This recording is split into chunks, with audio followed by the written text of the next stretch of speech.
Hello student, RC studies on YouTube channel पर मैं रामचंद्र चौहान आप सभी का स्वागत करता हूं। प्यारे बच्चों, आज के इस वीडियो में हम माध्यमिक शिक्षा बोर्ड राजस्थान अजमेर के द्वारा आयोजित होने वाली माध्यमिक परीक्षा 2023 के अंतर्गत कक्षा 10 की गणित पाठ्य पुस्तक के अध्याय 1 वास्तविक संख्याएं में से बोर्ड परीक्षा में आने वाले महत्वपूर्ण प्रश्नों को सोल्व करेंगे। यह वीडियो आप सभी के लिए काफ़ी महत्वपूर्ण होने वाला है, क्योंकि इस वीडियो के द्वारा आप 4 अंकों की तैयारी कर सकते हैं अपनी बोर्ड परीक्षा में। इस अध्याय में से कुल 4 अंक आएंगे और 4 अंक वाले प्रश्न आप अच्छे से तैयार कर सकते हैं अगर इस वीडियो को ध्यानपूर्वक देखते हैं तो। हालांकि इस वीडियो के अंदर जो भी मैंने प्रश्न डाले हैं इस अध्याय में से, उन सभी प्रश्नों की मैंने एक क्विज डाली हुई है। उस क्विज में आप सभी ने ही पार्टिसिपेट किया होगा। अगर नहीं किया है पार्टिसिपेट तो उसके लिए आपका इस क्विज का लिंक एक बार फिर से मैं रीओपन करूंगा, उस टाइम आप जरूर पार्टिसिपेट कीजिएगा। आइए इस वीडियो को शुरू कर लेते हैं। वीडियो शुरू करने से पहले अगर आपने अभी तक चैनल को सब्सक्राइब नहीं कर रखा है तो चैनल सब्सक्राइब कर लें, और नोटिफिकेशन पाने के लिए आप बेल आइकन भी प्रेस कर सकते हैं, क्योंकि इस चैनल पर आपको लगातार अपनी बोर्ड परीक्षा की तैयारी से संबंधित कंटेंट उपलब्ध होता रहेगा। चलिए शुरू कर लेते हैं इस वीडियो को। सबसे पहले हम इसका पहला प्रश्न करेंगे, जिसमें हमसे पूछा गया है संख्या x एक अभाज्य संख्या है तो रूट x होगी, यानी एक अभाज्य संख्या का वर्गमूल क्या होता है, ये है इस प्रश्न का मेन चीज। तो इसमें देखो 4 ऑप्शन दे रखे हैं, एक परिमेय संख्या, एक अपरिमेय संख्या, एक पूर्णांक संख्या और एक पूर्ण वर्ग संख्या। ये 4 विकल्प दे रखे हैं। तो अभाज्य संख्या का जब भी हम वर्गमूल निकालेंगे तो वह वर्गमूल हमारा अपरिमेय संख्या के अंतर्गत आएगा। तो इसका ऑप्शन ब सही हो रहा है, तो हम यहाँ पर ऑप्शन ब पे ही टिक करेंगे और ब्रैकेट के अंदर ऑप्शन ब फिल कर देंगे। इसके बाद अगला प्रश्न है, इसमें प्रश्न नंबर 2, दो क्रमागत विषम संख्याओं का लैस है यानी एलसीएम होता है। 4 विकल्प इसके हैं, 0, 1, 2 या दोनों संख्याओं का गुणा। तो दो क्रमागत विषम संख्याएं कौन सी होती है? देखो विषम संख्याएं 1 से शुरू होती है, 1, 3, 5, 7, 11, 13 और इसी तरह से ये आगे चलती जाती है। क्रमागत विषम संख्याएं यानी कि दो लगातार संख्याएं, जैसे मैंने ये 5 और 7 लिया, ये दोनों संख्याएं क्या है? क्रमागत विषम संख्याएं हैं। अगर मैं इनका एलसीएम निकालूंगा, लैसे निकालूंगा, तो क्या आएगा लैसे इनका? 5 और 7 में कोई भी उभयनिष्ठ गुणनखंड नहीं है, तो इनका एलसीएम निकालने के लिए मुझे 5 और 7 का गुणा ही करना पड़ेगा। यानी दो क्रमागत विषम संख्याओं का लैसे अगर निकालेंगे कभी भी, तो उभयनिष्ठ गुणनखंड उनमें न होने के कारण उनका लैसे यानी एलसीएम क्या हो जाएगा? दोनों संख्याओं के गुणा के बराबर होगा। ऑप्शन द इसका एकदम से राइट आंसर हो गया। आगे चलते हैं। इसके बाद तीसरा प्रश्न, जो कि बोर्ड परीक्षा के लिहाज से काफ़ी अच्छा प्रश्न है। यदि किसी परिमेय संख्या के हर में 2 व 5 के गुणनखंड ही हों तो उसका दशमलव प्रसार डैश होगा। अगर किसी संख्या में केवल 2 और 5 के ही गुणनखंड हमें मिलते हैं हर के अंदर, तो उस संख्या के अंदर क्या होगा? अगर हम भाग देंगे तो पूरा पूरा भाग चला जाएगा, एक ऐसे अंक पर आके भाग खत्म हो जाएगा, आगे बढ़ेगा नहीं, शेषफल 0 आ जाएगा। तो उस प्रकार का जो दशमलव प्रसार होता है वो 7 दशमलव प्रसार होता है। तो इसका ऑप्शन ए सही ऑप्शन हो गया। ठीक है, आगे चलते हैं। इसके बाद प्रश्न नंबर 4, परिमेय तथा अपरिमेय संख्याएं मिलकर डैश संख्याएं बनाती है। यहाँ पर इस प्रश्न में थोड़ा सा चेंज करना था बच्चों। परिमेय तथा अपरिमेय संख्याओं के योग करने पर, इनके मिलकर की जगह यहाँ लिखो संख्याएं योग करने पर, यानी कि इनका अगर हम जोड़ कर दें तो किस तरह की संख्याएं बनाएगी? ये संख्याएं सदैव बनाएगी अपरिमेय संख्याएं, जो ऑप्शन ब में दिया हुआ है। ऑप्शन ब सही हो गया। आगे चलते हैं। इसके बाद अगला महत्वपूर्ण प्रश्न, प्रश्न नंबर 5, जिसमें पूछा गया है दो क्रमागत सम संख्याओं का मैस है यानी एचसीएफ होता है। ऑप्शंस दे रखे हैं इसमें, 0, 1, 2 और दोनों संख्याओं का गुणनफल। तो क्रमागत सम संख्याएं ले लो, 2 क्रमागत सम संख्याएं, इन्हीं में से लेंगे हम, 2 में से, 4 में से, 6 में से, 8 में से और 10 में से, और इसी तरह से आगे। तो 2 लगातार कोई संख्याएं ले लो, जैसे मैंने ये 2 संख्याएं ले ली, एक तो 4 ले लिया और दूसरा ले लिया 6। क्रमागत सम संख्याओं का हम निकालना चाह रहे हैं मैस है यानी एचसीएफ। तो एचसीएफ निकालने के लिए इनके गुणनखंड करेंगे। 6 के गुणनखंड 2 गुणा 2 4 के गुणनखंड, और 6 के गुणनखंड 2 गुणा 3। अब अगर हम मैस है निकालेंगे तो इसमें से उभयनिष्ठ देखें तो 2 का ही गुणनखंड हमें उभयनिष्ठ मिल रहा है। 2 के अलावा कोई और गुणनखंड हमें उभयनिष्ठ नहीं दिख रहा, तो इसका आंसर जो है वो हो जाएगा ऑप्शन नंबर 2 राइट आंसर हो गया इसका। आगे चलते हैं। इसके बाद 5वें प्रश्न के बाद अगला प्रश्न छठा, दो संख्याओं 26 और 91 का मैसय 13 है, तो इनका लैसय होगा। 26 और 91 का मैसय दे दिया 13 और हमसे लैसय पूछा है। तो एक फार्मूला था बच्चों, इसके अंदर वो अप्लाई करना है। फार्मूला क्या है कि मैसय गुणा लैसय। ये क्या होता है फार्मूला? दोनों संख्याओं का गुणा, यानी पहली संख्या गुणा दूसरी संख्या। तो मैसय हमें दिया हुआ है 13, गुणा में लैसय की वैल्यू हमें नहीं दे रखी है, कोई दिक्कत नहीं है, निकल जाएगा। और बराबर में पहली संख्या है 26, दूसरी संख्या है 91। तो यहाँ से अगर हम लैसय निकालना चाहेंगे तो कैसे निकलेगा? 26 गुणा 91 और बटा में 13। 13 से ये कटेगा 26, 13 पे 1 और 26 पे 2 लिखा जाएगा। तो ये हो जाएगा लैसय की वैल्यू 2 गुणा 91 यानी कि 182। ऑप्शन द इसका सही आंसर हो जाएगा। आगे चलते हैं। इसके बाद अगला प्रश्न नंबर 7, 17/25 का दशमलव प्रसार का प्रकार होगा। इस 17/25 के दशमलव प्रसार का प्रकार कैसा होगा वो हमें ज्ञात करना है। 4 ऑप्शंस इसमें दे रखे हैं, शांत, अशांत आवर्ती, अशांत अनावर्ती और इनमें से कोई नहीं। तो 17/25 के दशमलव प्रसार को करने के लिए हमें इसके अंश व हर के गुणनखंड करने होते हैं। तो 17 के गुणनखंड तो होते नहीं है क्योंकि 17 एक अभाज्य संख्या है, और इसके बटा में जो 25 दिया हुआ है उसके गुणनखंड करेंगे तो 5 गुणा 5 आ जाएगा। तो यानी ये हो गया 17/5 गुणा 5। अब आप इसका जो हर है ये देखिए, हर यहाँ 2 या 5 के अलावा कोई और नंबर इसमें है नहीं। अगर होता 2 या 5 के अलावा कोई नंबर तो इसका दशमलव प्रसार हो जाता अशांत आवर्ती। अब यहाँ नहीं है, इसका मतलब इसका प्रसार क्या होगा? शांत होगा। ठीक। इसके बाद अगला प्रश्न है प्रश्न नंबर 8, अपरिमेय संख्याओं का दशमलव प्रसार सदैव डैश होता है। अपरिमेय संख्याओं का अगर हम दशमलव प्रसार करेंगे तो वो सदैव क्या होता है? अशांत अनावर्ती होता है। ऑप्शन है इसका सही उत्तर हो जाएगा। ठीक है, आगे बढ़ते हैं। 9वां प्रश्न, जिसमें पूछा गया है निम्न में से अपरिमेय संख्या है। अपरिमेय संख्या हमने बतानी है। तो पहला 2 एक परिमेय संख्या है। दूसरा ऑप्शन देखो 2.08080808, यानी यहाँ पर ये जो 08 है ये बार बार रिपीट हो रहा है। तो ये संख्या कौन सी बन गई? अशांत संख्या है और आवर्ती है साथ में। ठीक है, अशांत संख्या है और आवर्ती भी है, तो अशांत आवर्ती वाली संख्या है। तो इसका प्रसार क्या होता है? इसका प्रकार क्या होता है? अपरिमेय संख्या नहीं होती, ये परिमेय होती है। ठीक है, अगली संख्या देखो 2.01020506।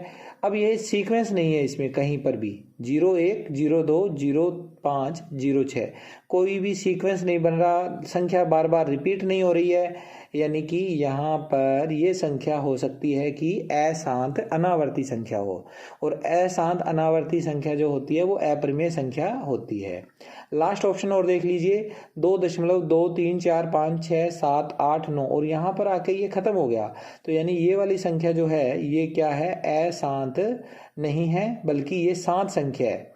तो ये दोनों संख्याओं में से ये दोनों ही अशांत है, लेकिन ये रिपीट हो रहा है इसमें नंबर और इसमें नहीं हो रहा। तो जिसमें रिपीट नहीं हो रहा वो संख्या होती है अपरिमेय संख्या। तो ऑप्शन है इसका सही उत्तर हो जाएगा।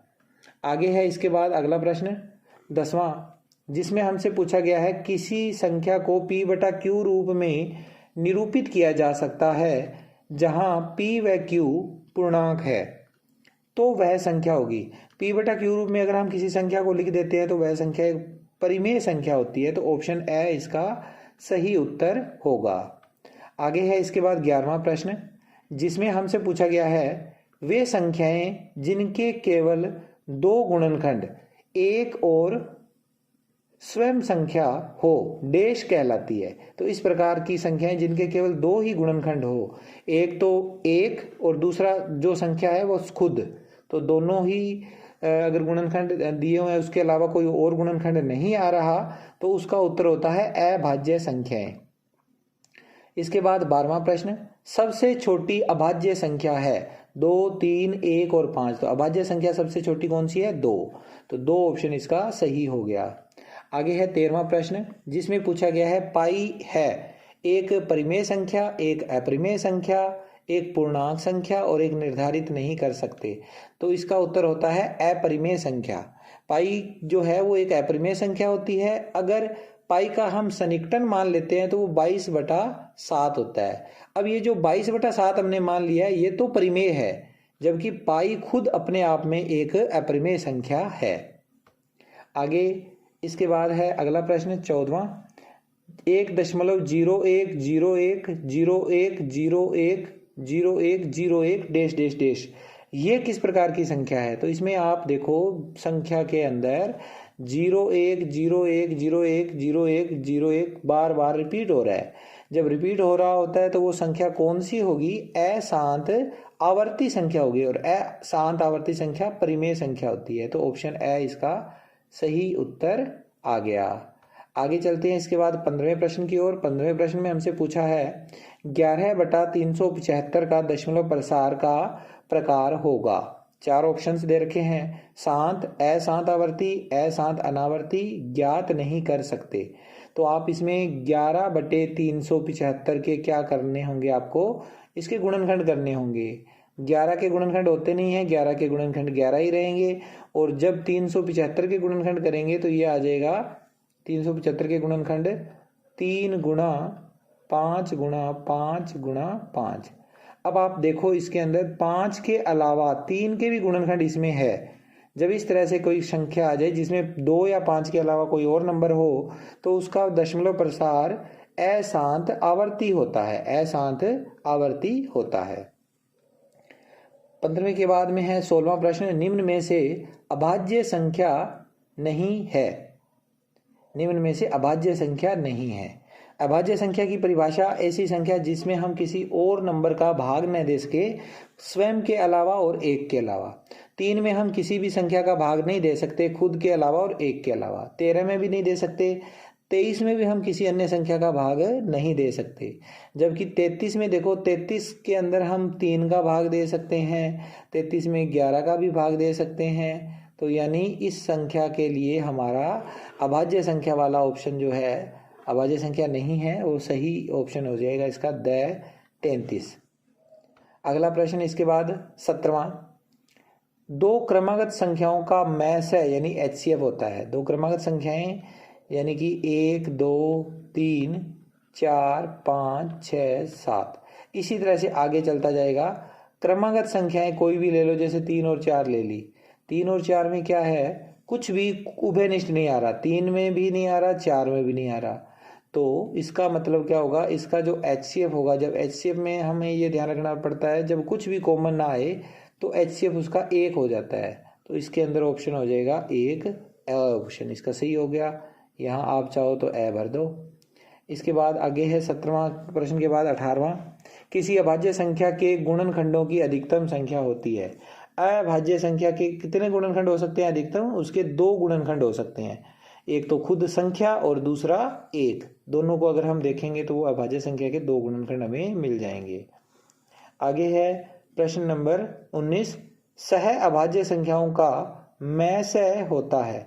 सह अभाज्य संख्याएं कौन सी होती है? पहले तो ये पता होना चाहिए। सह अभाज्य संख्याएं वो संख्याएं होती है जिसमें खुद हम भाग न दे सकें किसी और संख्या का, आपस में वो दोनों संख्याएं डिवाइड न हो सके।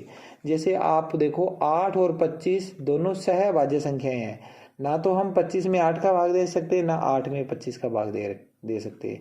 तो 8/25 हमारे पास शो हो रहा है, तो 8/25 के लिए हमें देखना होगा ये 8/25 सहअभाज्य संख्याएं हैं। और इन संख्याओं का अगर हम कॉमन देखें, इनमें क्या कुछ कॉमन आता है, तो वो होता है ऑप्शन नंबर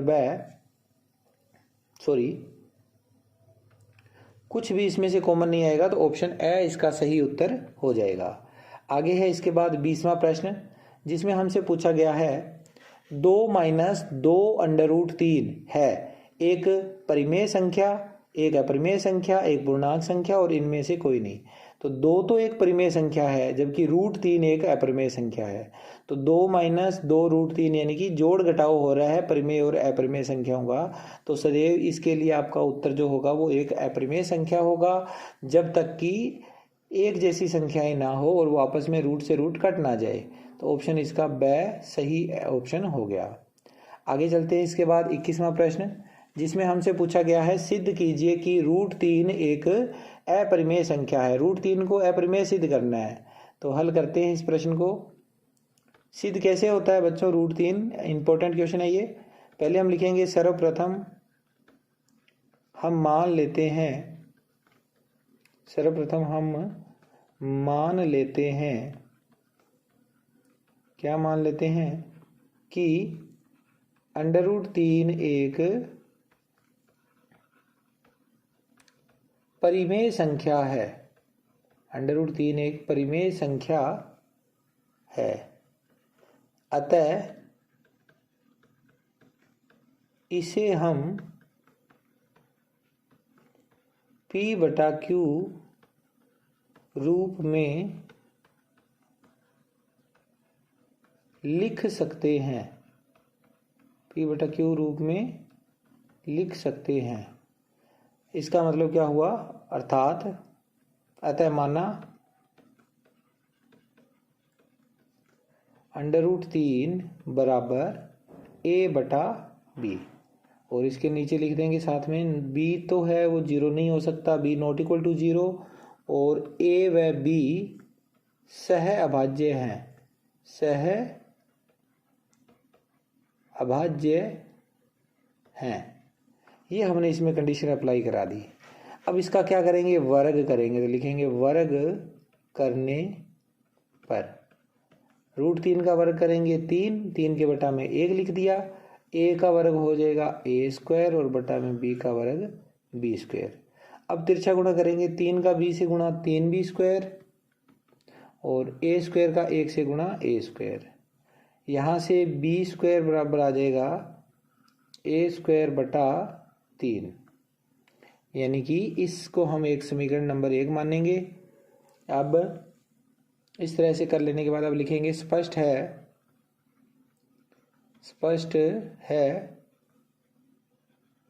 कि A² के बटा में 3 है। तो लिखेंगे A², स्पष्ट है कि A² में 3 का भाग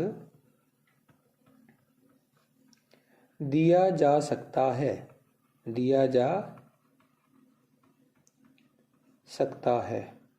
जब A² में 3 का भाग दिया जा सकता है तो इसका मतलब A में भी 3 का भाग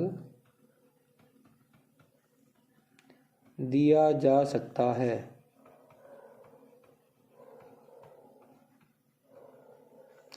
अतः पुनः माना A में अगर हम 3 का भाग दे सकते हैं तो A का मान हम 3C मान लेंगे, समीकरण नंबर 2।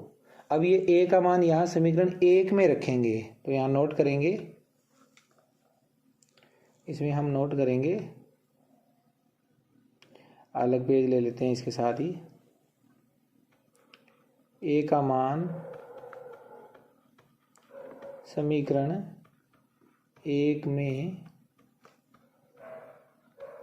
रखने पर A की वैल्यू हमने समीकरण 1 में रखनी है। तो यहाँ था B² बराबर 3C और 3C का स्क्वायर, A की जगह पर 3C² और बटा में इसके आएगा 3। ठीक है, अब इसे सोल्व करेंगे तो B² बराबर 3C × 3C, 2 बार 3C और बटा में 1 3। तो यहाँ इस 3 से 1 3 कट जाएगा, यानी B² बराबर क्या बचेगा? एक तो 3 बच गया और एक C और C का गुणा C² बच गया। यहाँ से अगर हम देखें तो C² की वैल्यू कितनी आएगी? B² बटा 3 आएगी। b² है, यानी समीकरण नंबर ये हम मान लेते हैं 3। यहाँ पर देखो 3 किसके बटा में है, b के बटा में, तो लिखेंगे स्पष्ट है कि b में भी 3 का भाग दिया जा सकता है। b में भी 3 का भाग दिया जा सकता है। b² में, b², अब लिखेंगे b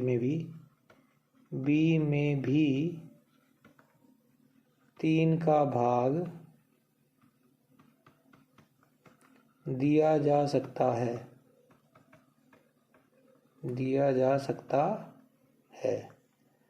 तो यहाँ से हम मान लेंगे b बराबर 3d, समीकरण नंबर 4।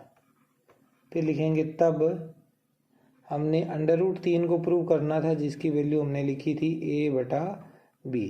a की वैल्यू, इस a की वैल्यू थी हमारे पास 3c, और बटा में b की वैल्यू है 3d। तो c और d के आगे देखो 3 का गुणा लिखा हुआ है।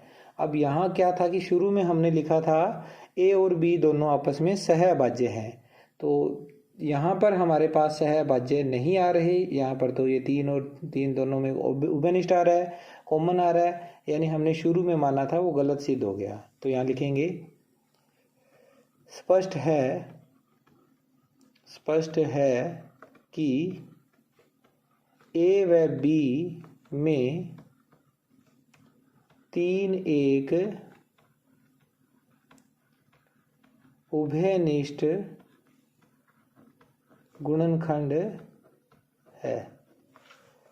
इससे क्या पता चला, हमारे पास संख्या थी √3 को परिमेय मानना गलत सिद्ध हुआ, परिमेय मानना गलत सिद्ध हुआ। और जब ये परिमेय मानना गलत सिद्ध हो गया, इसका मतलब √3 एक अपरिमेय संख्या है, अपरिमेय संख्या है।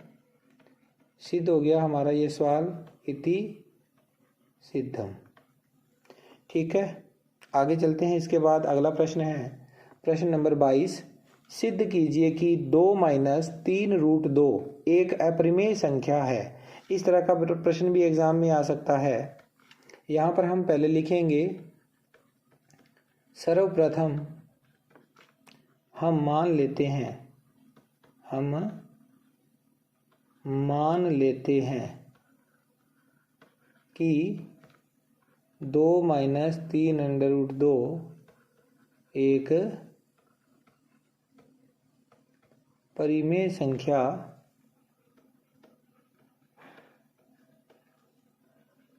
है। अगर ये परिमेय संख्या है तो हम इसे p/q रूप में लिखेंगे।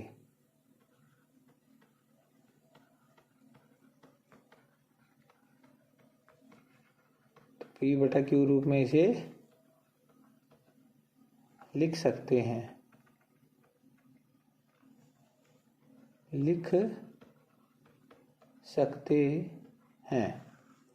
अतः माना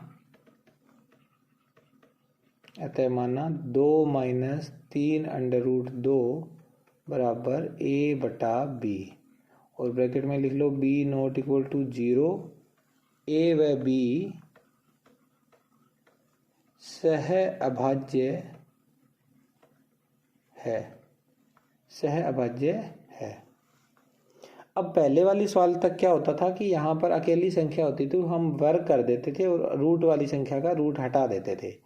लेकिन अब नहीं हट पाएगा इसका, तो हम धीरे धीरे इन संख्याओं को दूसरी तरफ ले जाएंगे।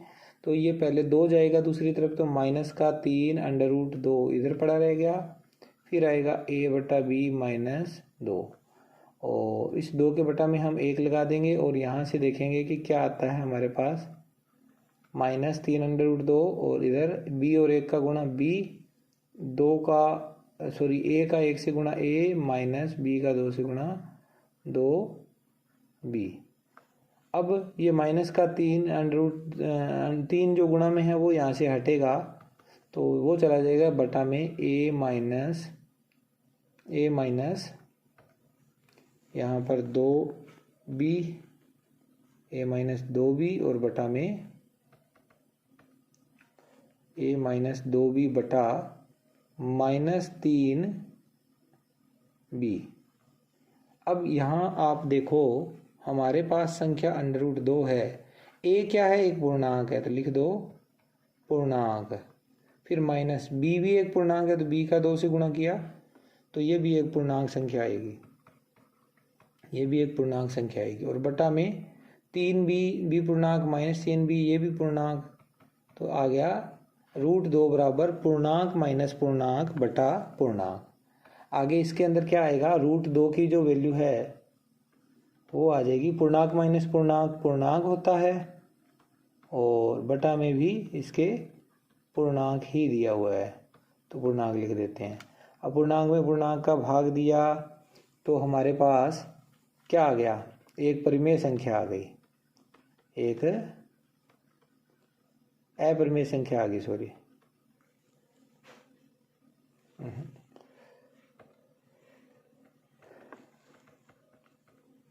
तो इस तरह से हमारे पास पूर्णांक बटा पूर्णांक का जो रूप है वो आ गया एक परिमेय संख्या, एक परिमेय संख्या। लेकिन हम जानते हैं कि रूट 2 तो एक अपरिमेय संख्या है, तो लिख देंगे जो कि असत्य है, असत्य है। इस रूट 2 का अपरिमेय होना ही सही है, परिमेय होना गलत है। तो जो कि असत्य है इसका मतलब हमने जो संख्या ली थी शुरू में 3 माइनस 3 अंडर रूट 2 को परिमेय मानना